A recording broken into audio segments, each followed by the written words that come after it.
Isa itong masakit na katotohanan, pero may mga tao talaga sa buhay natin na tila natutuwa sa pananakit at paglikha ng kaguluhan.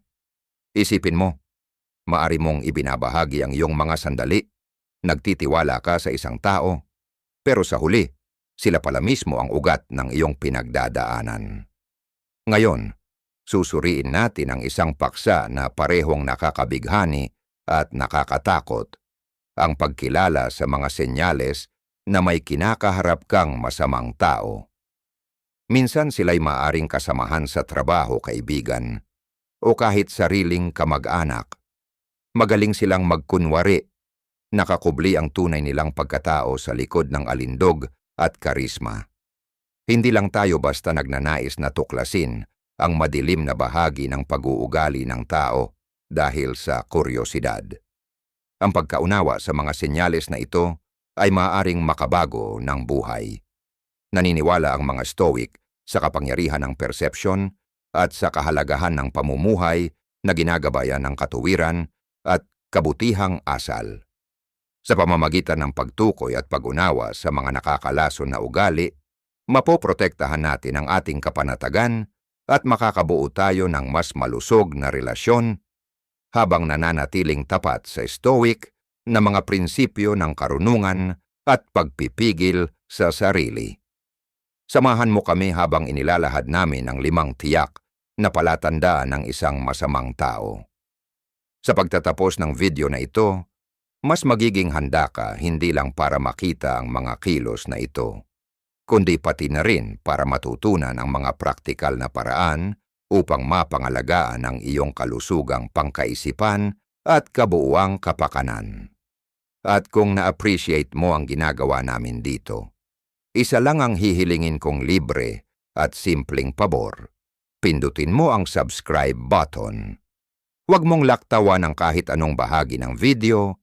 Ayaw mong ma-miss ang espesyal naming bonus section kung saan ibabahagi ko ang isang epektibong estratehiya para sa pagtatakda ng matitibay na hangganan laban sa ganitong mga tao.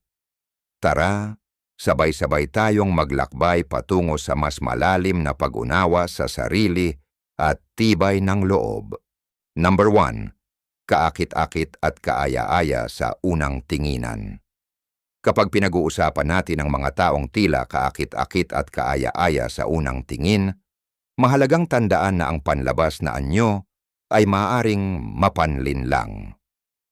Madalas ang mga ganitong tao ay marunong magbigay liwanag sa isang silid, parang bigla silang nagdadala ng sigla at pinaparamdam sa lahat na sila ay mahalaga.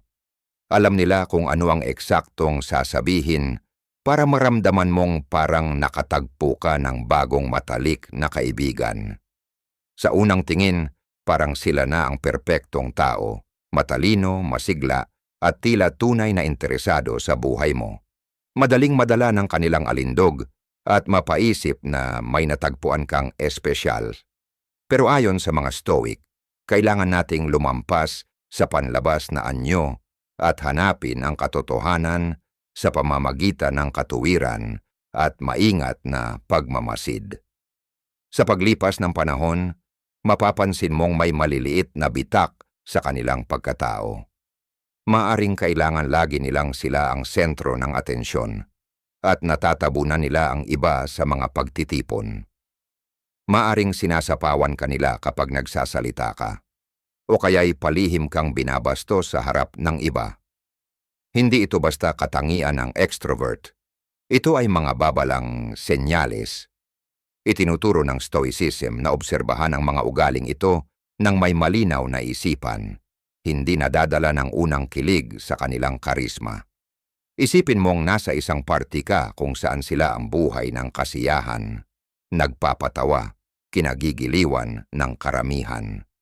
Sa simula, masarap ang pakiramdam na kasama sila. Pero habang tumatagal, napapansin mong sila na lang palagi ang nagsasalita at palaging umiikot ang usapan sa sarili nila.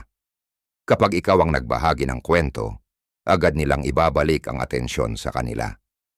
Dito pumapasok ang prinsipyong Stoic na apatheia, ang kalagayan ng pagiging hindi naapektuhan ng panlabas na bagay. Sa pamamagitan ng emosyonal na balanse, mas madali mong makikita ang katotohanan sa likod ng kanilang mapanlinlang na karisma. Mahalaga ring bigyang pansin kung paano sila kumikilos kapag hindi naaayon sa kanila ang sitwasyon. Ang tunay na mabait at maalaga, marunong tumanggap ng pagkatalo o hindi pagkakasundo ng may pag-unawa at kababaang loob. Pero ang taong nagkukunwaring mabuti para lamang makuha ang iyong tiwala ay maaaring agad magalit, magtampo o manipulahin ang sitwasyon para mabawi ang kontrol. Ayon sa karunungan ng mga Stoic, ang ganitong mga reaksyon ay malinaw na palatandaan ng kakulangan sa kabutihang loob. Paalala ni Marcus Aurelius, mag-ingat sa mga taong nagpapakita ng galit at manipulasyon dahil ang mga ito'y hindi katangian ng isang makatuwiran at marangal na tao. Ang mahalaga rito ay huwag magmadali, makinig sa iyong kutob.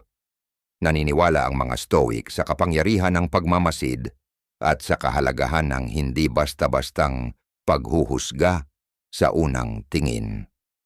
Itinuro ni Epictetus na dapat nating maingat na kilalanin ang mga taong pinapapasok natin sa ating panloob na bilog. Kaya kung tila sobra ang kabaitan ng isang tao, bigyan mo ang sarili mo ng espasyong obserbahan sila sa paglipas ng panahon. Pansinin kung paano sila makitungo sa iba, lalo na kapag wala silang kailangang ipakitang mabuti. Doon lumalabas ang tunay na ugali ng isang tao, sa kilos na hindi para sa papuri o pansin. Tandaan, hindi lahat ng mukhang mabait at kaaya-aya ay may mabuting hangarin. May mga taong ginagamit ang kanilang karisma bilang kasangkapan sa panlilinlang. Sa pamamagitan ng pagiging mahinahon at mapanuri, mapoprotektahan mo ang iyong sarili mula sa mga taong may mapagkunwaring anyo. Manatiling tapat sa mga prinsipyo ng Stoic, karunungan at paghusga ng tama, at mas magiging handa kang harapin ang masalimuot na ugnayang panlipunan. Number 2, kawalan ng empatiya. Isa pa sa mga mahalagang senyales na dapat bantayan ay ang kawalan ng empatiya. Ang empatiya ay ang kakayahang umunawa at makiramay sa nararamdaman ng iba. Ito ang nagbibigay daan sa atin upang makipag-ugnayan ng malalim sa mga taong nakapaligid sa atin, magbigay ng suporta sa oras ng pangangailangan, at bumuo ng makabuluhang ugnayan. Subalit, may mga tao talagang tila wala ni katiting na ganitong mahalagang katangiang makatao. Wala silang pakialam kung paano nakaapekto sa iba ang kanilang mga salita o kilos, at malaki ang pinsalang maaring idulot nito sa mga taong nasa paligid nila. Para sa mga Stoic, mahalaga ang habag at pag-unawa bilang mga pangunahing birtud. Madalas banggitin ni Marcus Aurelius ang pagkakaugnay-ugnay ng sangkatauhan at ang pangangailangang isaalang-alang ang kapakanan ng iba bilang bahagi ng ating sariling kabutihan. Kaya kapag may taong hayagang walang pakialam sa damdamin ng iba, isa itong seryosong babala. Isipin mong may ibinabahagi kang isang personal at maselang karanasan sa isang kaibigan, umaasa ng kaunting pag-unawa o pagdamay. Pero sa halip na ipakita ang malasakit, binabaliwala lang nila ang nararamdaman mo o mas masahol pa, tinatawanan o minamaliit ang pinagdadaanan mo. Ang ganitong kawalan ng empatiya ay maaring magdulot ng matinding kalungkutan at pakiramdam ng pagkakahiwalay. At hindi lang ito sa mga panahon ng pagsubok, kapag hindi rin sila marunong makisaya sa mga tagumpay mo o pinipilit pa itong agawan ng kredito. Malinaw na hindi sila tunay na nakikiisa sa iyong buhay. Hindi rin limitado ang ganitong asal sa mga personal na ugnayan.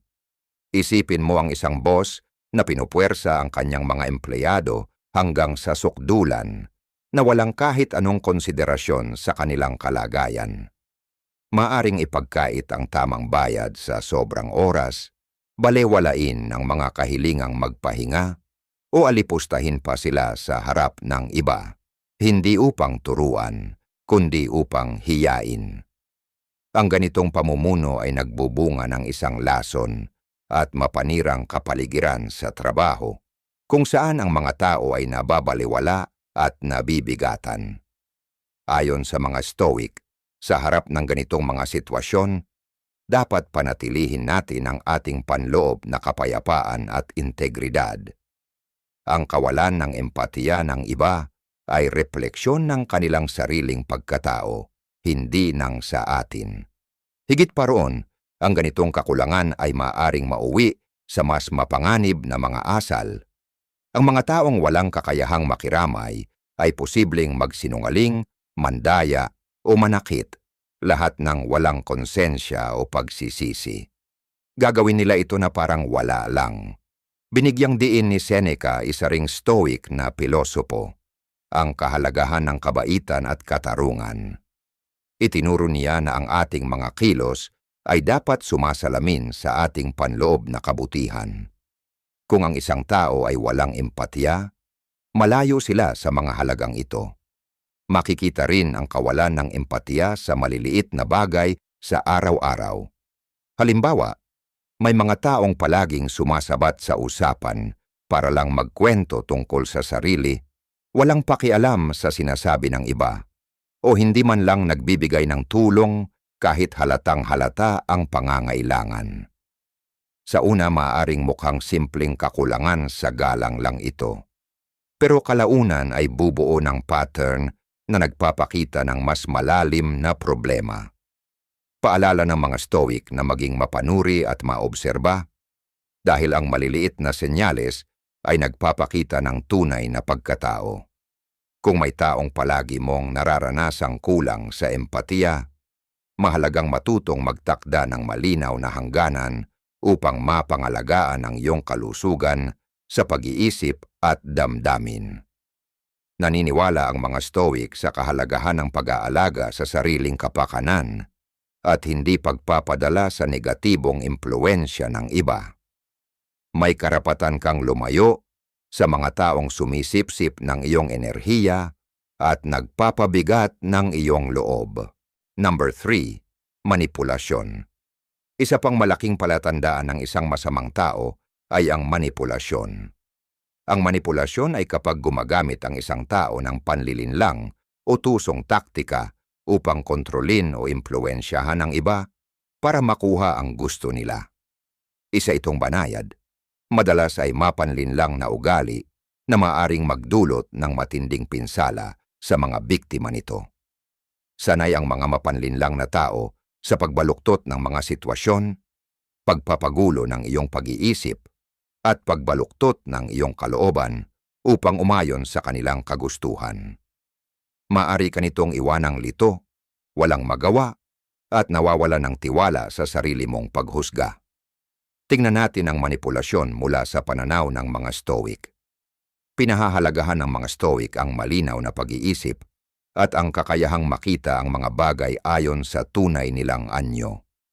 Itinuro nila na ang ating pananaw ay dapat nakaangkla sa realidad at na dapat tayong manatiling tapat sa ating mga prinsipyo, anuman ang panlabas na pressure.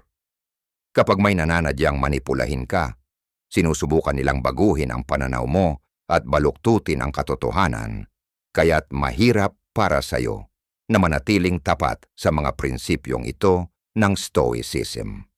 Isang karaniwang uri ng manipulasyon ay ang gaslighting, kung saan pinapaniwala ka ng manipulator na duda ka sa sarili mong alaala, pananaw o katinuan. Maaring itanggi nila na may nangyaring isang insidente o maaari nilang baligtarin ang iyong mga sinabi at ginawa upang iparamdam sa iyo na ikaw ang may mali. Halimbawa, sabihin nating hinarap mo ang isang kaibigan sa isang bagay na nasaktan ka. Sa halip na aminin ito, maaari ka pa nilang pagbintangan na sobrang sensitibo ka o maling alaala ang meron ka. Unti-unti nitong sinisira ang kumpiyansa mo at pinapaniwala kang mas totoo ang bersyon nila ng katotohanan kaysa sa iyo. Sanay ding umarte bilang biktima ang mga mapanlinlang.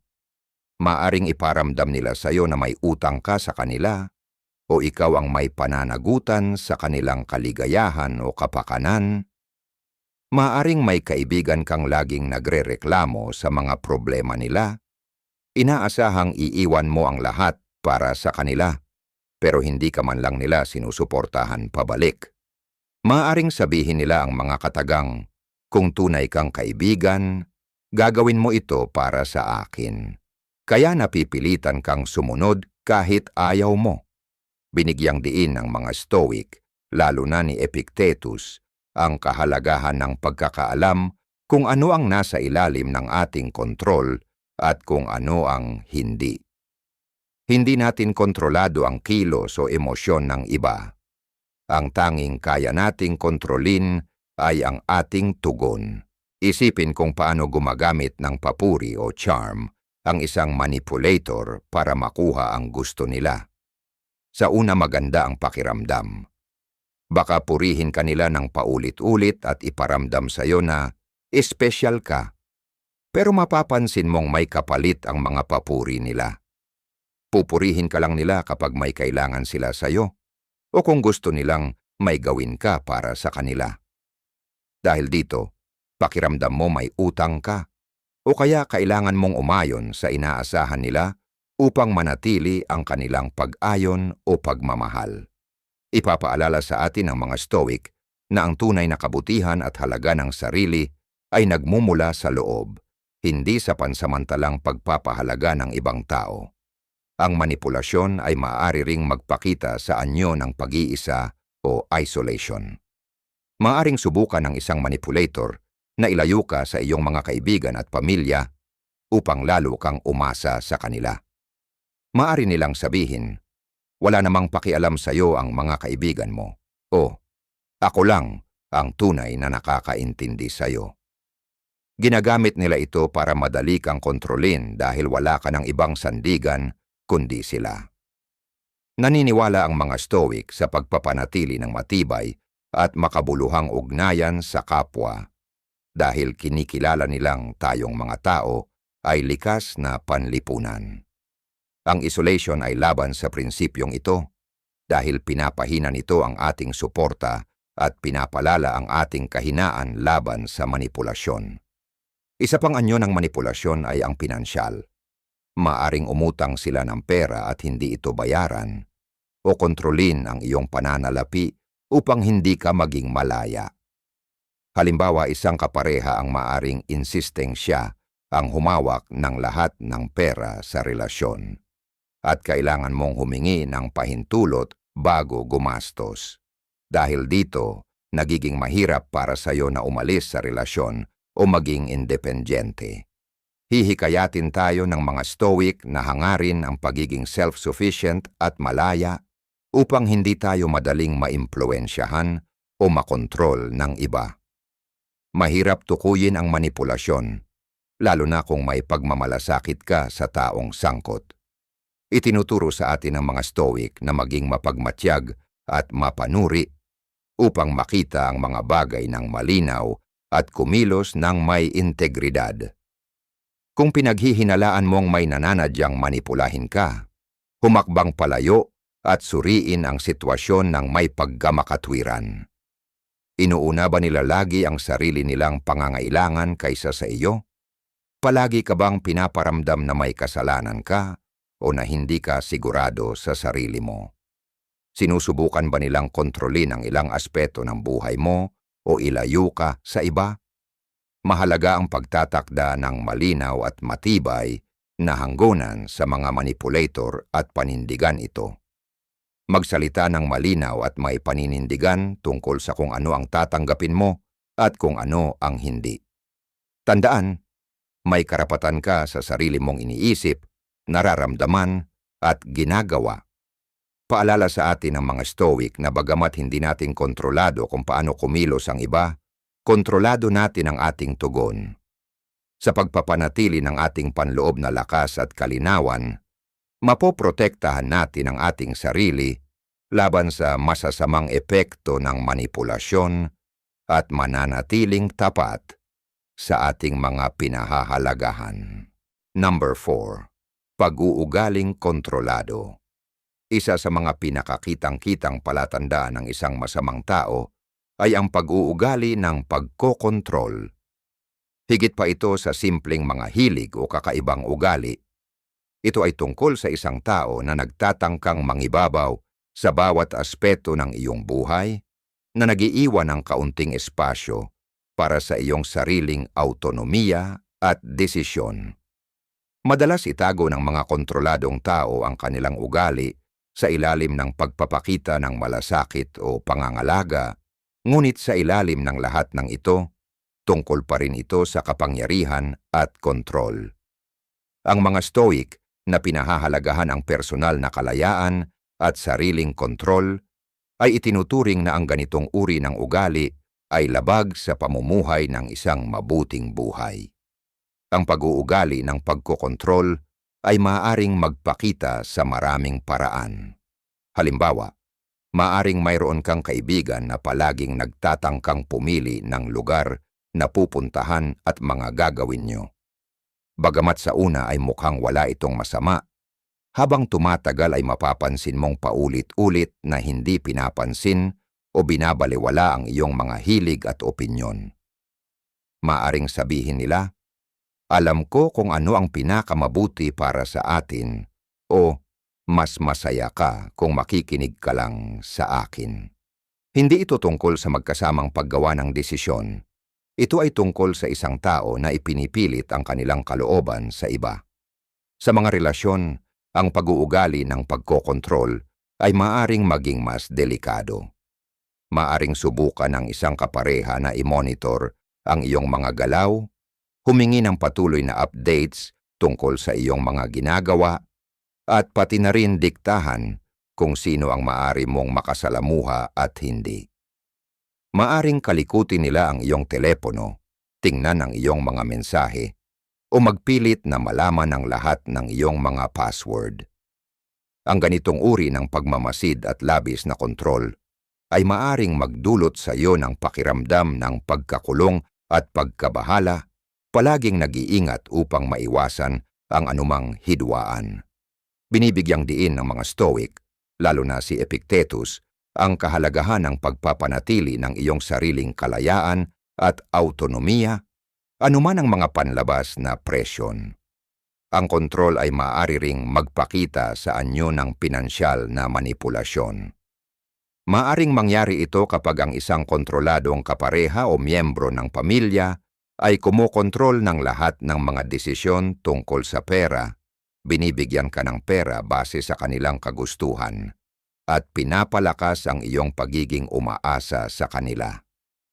Maaring sabihin nila, "Ako na lang ang humawak ng pera dahil hindi ka magaling sa pamamahala ng finances."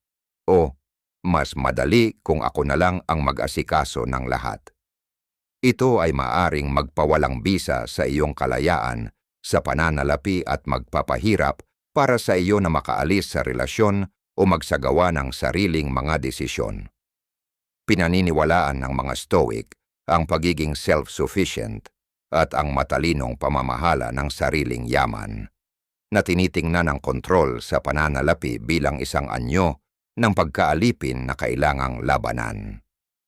Isa pang paraan kung paano nagpapakita ang kontroladong pag-uugali ay sa pamamagitan ng isolation. Ang isang kontroladong tao ay maaaring subukan kang paghiwalayin sa iyong mga kaibigan at pamilya. Ipinapakita na sila lamang ang tunay na nakakaintindi sa iyo o nagmamalasakit sa iyo. Maaring batikusin nila ang iyong mga mahal sa buhay at magsabi ng mga bagay tulad ng, "Wala namang pakialam sa iyo ang mga kaibigan mo," o "Toxic ang pamilya mo." Habang tumatagal, maaring mapansin mong lalo kang naiiwan at umaasa na lamang sa kontroladong tao para sa suporta at kasama.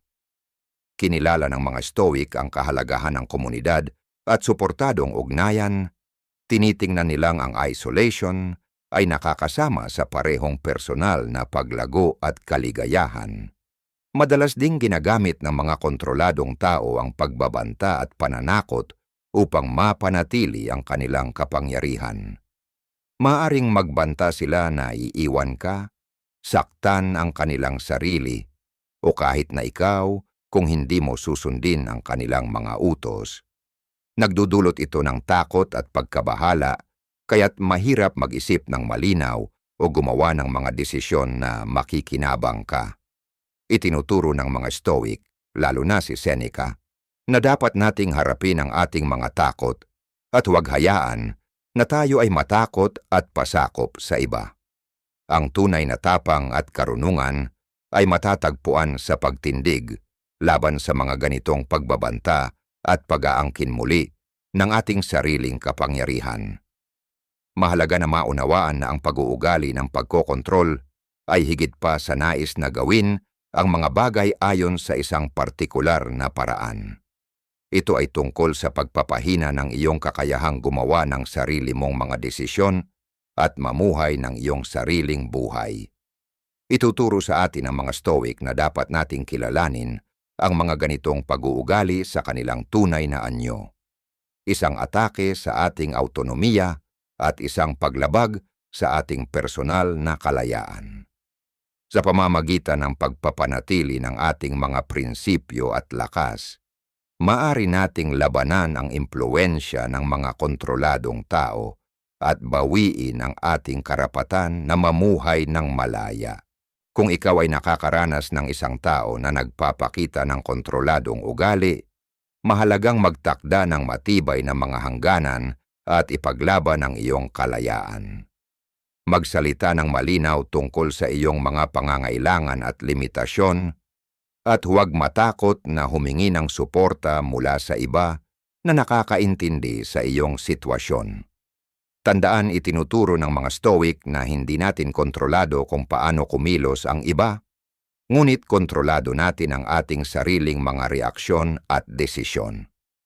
Sa pamamagitan ng pagtutok sa ating mga prinsipyo at pagpapahalaga sa ating sariling autonomiya, mapoprotektahan natin ang ating sarili laban sa mga masamang epekto ng pagkokontroladong ugali at mamuhay ng mas tapat at mas masaya. Number 5. Pathological lying, pagkakaroon ng kasinungalingang patologikal. Isa pang hindi maikakailang palatandaan ng isang masamang tao ay ang pagkakaroon ng pathological lying o kasinungalingang patologikal. Higit pa ito sa mga paminsang puti o maliit na kasinungalingan na madalas na ginagawa ng karamihan. Ang mga pathological liar, mang-uuto, ay patuloy na nang-iistorbo, madalas nang walang anumang maliwanag na dahilan. Gumagawa sila ng mga kwento, minamanipula ang mga katotohanan, at pinapalitan ng realidad upang magkasya sa kanilang sariling pangangailangan o upang makakuha ng kalamangan laban sa iba. Ang ganitong ugali ay maaaring magdulot ng malubhang pinsala sa mga relasyon, pinapalakas ang pagkawasak ng tiwala, at lumikha ng isang sapantahan ng mga kasinungalingan na mahirap masolusyonan. Pinahahalagahan ng mga Stoic ang katotohanan at integridad sa lahat ng bagay. Naniniwala sila na ang isang buhay na may kabutihan ay nakabatay sa katapatan at na ang pandaraya ay isang pangunahing pagtataksil sa karakter ng isang tao.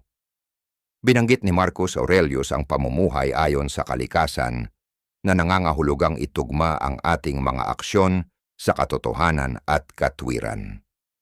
Kapag ang isang tao ay nagsisinungaling ng patologikal, sila ay namumuhay laban sa mga prinsipyong ito, lumikha ng isang maling realidad na pabor lamang sa kanila. Ang pathological lying ay maaring magpakita sa maraming anyo. Maaring magsimula ito sa mga maliliit at tila hindi nakakapinsalang kasinungalingan, tulad ng pagpapaganda ng isang kwento upang magmukhang mas maganda o mas kawili-wili ang kanilang imahe. Habang lumilipas ang panahon, maaring tumaas ang mga kasinungalingang ito, tinatago ang mga pagkakamali o maling ginawa, at minamanipula ang iba upang makamit ang kanilang mga layunin. Maaring magpahayag ang isang pathological liar na nagawa nila ang mga bagay na hindi nila nagawa, kumukuha ng kredito para sa trabaho ng iba, o nag-iimbento ng mga kwento tungkol sa kanilang nakaraan upang makuha ang simpatiya o paghanga. Ang patuloy na pandaraya ay nagdudulot ng isang baluktot na pananaw ng realidad kung saan hindi mo na matitiyak kung alin ang totoo at alin ang imbento. Isipin mo kung paano maaring kumilos ang isang pathological liar sa isang lugar ng trabaho. Maaring magsinungaling sila tungkol sa kanilang mga kwalifikasyon, palakihin ang kanilang kontribusyon sa mga proyekto, o magkalat ng mga maling balita tungkol sa kanilang mga kasamahan upang siraan sila. Ang ganitong ugali ay maaaring magdulot ng isang toxic na kapaligiran kung saan ang tiwala ay nasisira, at ang mga tao ay patuloy na nag-aalala, hindi alam kung sino ang pagkakatiwalaan. Ang mga Stoic ay magpapayo sa atin na manatiling matatag sa ating sariling integridad at hindi hayaan ang pandaraya ng iba na mag-impluwensya sa atin. Itinuturo ni Epictetus na dapat nating tutukan ang mga bagay na kaya nating kontrolin, ang ating mga pag-iisip at aksyon, at hindi magpaapekto sa mga kasinungalingan ng iba. Sa mga personal na relasyon, ang pathological lying ay maaring maging mas mapaminsala. Isipin mong ikaw ay nasa isang relasyon sa isang tao na patuloy na nagsisinungaling tungkol sa kanilang mga kinaroroonan, nakaraan o nararamdaman. Ang ganitong ugali ay maaring magdulot sa iyo ng insecurity, pagkabahala at palaging pagdududa sa iyong mga perception. Maaring magduda ka na sa iyong alaala o magsimula ng mag-isip ng 2 beses sa iyong mga instinct, at ito ang nais ng sinungaling. Namumuhay sila sa paglikha ng kalituhan at instability na pinapalakas ang iyong pagkabahala upang mapanatili nila ang kontrol. Ipapaalala sa atin ng mga Stoic na dapat nating pagkatiwalaan ang ating sariling paghatol at hindi magpapaapekto sa mga manipulasyon ng iba. Itinuturo ni Seneca na ang tunay na kapayapaan ay nagsisimula sa ating sarili at hindi natin dapat hayaan ang pandaraya ng iba na maggulo ang ating inner tranquility. Isa sa mga pinakapinsalang aspeto ng pathological lying ay ang pagiging mahirap itong tuklasin sa simula. Ang mga pathological liar ay maaring maging labis na kumbinsido, nagsisinungaling na may mataas na kumpiyansa at detalyadong paliwanag, kaya't mahirap hindi maniwala sa kanila. Maaring pagsamahin nila ang katotohanan at kasinungalingan, kaya't lalong nahihirapan matukoy kung ano ang totoo. Dito pumapasok ang prinsipyo ng mga Stoic ng pagiging mapagmatyag. Dapat tayong maging observant at critical. Hindi basta tanggapin ang mga bagay ng walang pagsusuri, kundi hanapin ang katotohanan sa pamamagitan ng maingat na konsiderasyon at ebidensya. Kapag nahuli mong nagsinungaling ang isang tao, pakinggan kung paano sila magre-react. Nagiging defensive o agresibo ba sila? Sinusubukan ba nilang ibalik sa iyo ang mga kasalanan?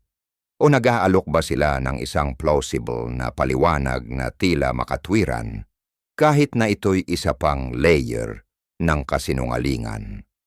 Ang isang tunay na tao ay aamin sa kanilang mga pagkakamali at magsisikap itama ito. Samantalang ang isang pathological liar ay magpapatuloy sa kanilang mga kasinungalingan, gumagawa pa ng mas komplikadong web ng mga kasinungalingan. Ang mga Stoic ay magpapayo sa atin na manatiling kalmado at makatarungan sa harap ng ganitong uri ng ugali at kilalanin ito sa tunay nitong anyo at hindi tayo magpaapekto. Mahalaga ring isaalang-alang ang pangmatagalang epekto ng pathological lying. Habang tumatagal, maaari nitong sirain ang pundasyon ng tiwala na siyang pinagmumulan ng anumang relasyon. Kapag nasira ang tiwala, napakahirap itong ibalik. Maaari mong mapansin na ikaw ay palaging nagdududa, laging nagtataka kung ikaw ba ay muling pinagsisinungalingan. Magdudulot ito ng toxic cycle ng mistrust at galit. Pinaniniwalaan ng mga Stoic ang kahalagahan ng pagtatag ng mga matibay at tapat na relasyon batay sa mutual na respeto at pangunawa. Kapag nakikitungo sa isang pathological liar, kailangan mong magdesisyon kung ito ba ay nararapat pa ring subukang ibalik ang tiwala o mas mainam na layuan ang kanilang toxic na impluensya. Kung ikaw ay nahulog sa isang relasyon o sitwasyon kasama ang isang pathological liar, mahalaga na magtakda ng matibay na mga hangganan at protektahan ang iyong mental at emosyonal na kalusugan. Magpapayo ang mga Stoic na manatiling tapat sa iyong sariling mga pagpapahalaga at prinsipyo at huwag hayaang ikaw ay mahila pababa ng kasinungalingan ng iba. Maging malinaw tungkol sa kung ano ang kaya mong tiisin at kung ano ang hindi mo kayang tolerahin, at huwag matakot na lumayo mula sa isang relasyon o sitwasyon na nakabatay sa mga kasinungalingan. Tandaan, ang iyong kapayapaan at integridad ay mas mahalaga kaysa panatilihin ang koneksyon sa isang tao na patuloy na nagsisinungaling sa iyo.